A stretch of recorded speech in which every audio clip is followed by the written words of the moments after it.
बिस्मिल्लाहिर्रहमानिर्रहीम। मैं हूं अज़मत ख़ान और आप देख रहे हैं प्रोग्राम अज़मतनामा। नाज़रीन, आज एजुकेशन की दो ख़बरें आपके साथ शेयर करूंगा। एक ख़बर पॉजिटिव है और एक ख़बर नेगेटिव है। यूं तो खबर होती है वो पॉजिटिव नेगेटिव, ये तो कोई बात नहीं होती, लेकिन जो कि पिछले दिनों एक बहस चली थी जी कि मुस्बत ख़बरें दिया करें। किसने कहा था ये आपको भी पता है, लेकिन एक ख़बर मुस्बत है और एक ख़बर मनफी है। मुस्बत ख़बर यह है कि कराची मैट्रिक बोर्ड ने एक अच्छा इक़दाम करते हुए ये फ़ैसला किया है कि अब डिजिटल का दौर है और बहुत सारी चीज़ों को डिजिटलाइज़ किया जाए ताकि तलबा को, स्कूलों को और वालिदैन को सहूलत हासिल हो।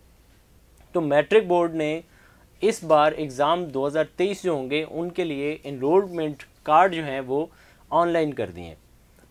अब हर बच्चा अपना इनरोलमेंट डाउनलोड कर सकता है इजीली अपने मोबाइल में, कंप्यूटर में और उसके लिए मैट्रिक बोर्ड ने ऐलान किया है कि अगर किसी तालिब इल्म को ये दुश्वारी हो कि उसके इनरोलमेंट कार्ड में कोई गलती है, उसके डेटा में कोई गलती है, वो ऑनलाइन चेक करके उसके बाद 23 तारीख से यानी कि 17 मार्च 2023 के बाद से वो बोर्ड की वेबसाइट online.bsek.edu.pk पर ऑनलाइन आकर अपना इनरोलमेंट कार्ड चेक कर सकता है और अगर डेटा में कोई गलती हो तो वो बोर्ड ऑफिस में कमरा नंबर 24 के अंदर आकर आसिफ अली से मिल सकता है या उनके मोबाइल नंबर पर रब्ता करके भी अपना डेटा दुरुस्त करा सकता है। आसिफ अली का मोबाइल नंबर हम अब डिस्क्रिप्शन में दे देंगे और आप उनसे रब्ता कर सकते हैं। ये तो थी मैट्रिक बोर्ड के वाले से जो पॉजिटिव खबर थी, जो मुस्बत खबर थी, हमने आपको दी है और ये मैट्रिक बोर्ड का बेहतरीन इक़दाम है।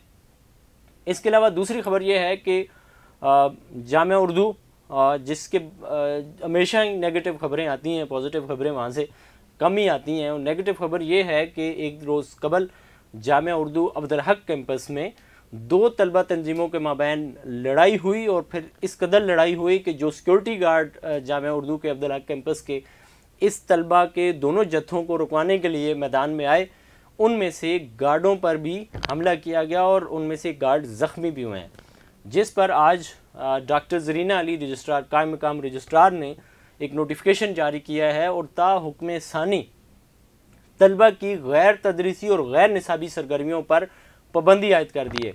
और उन्होंने उस नोटिफिकेशन में ये ऐलान किया है कि कोई भी तालिब इल्म या कोई भी तलबा तंजीम गैर निसाबी सरगर्मियों में हिस्सा नहीं ले सकते। अगर ऐसा होगा तो उसके खिलाफ कार्रवाई की जाएगी।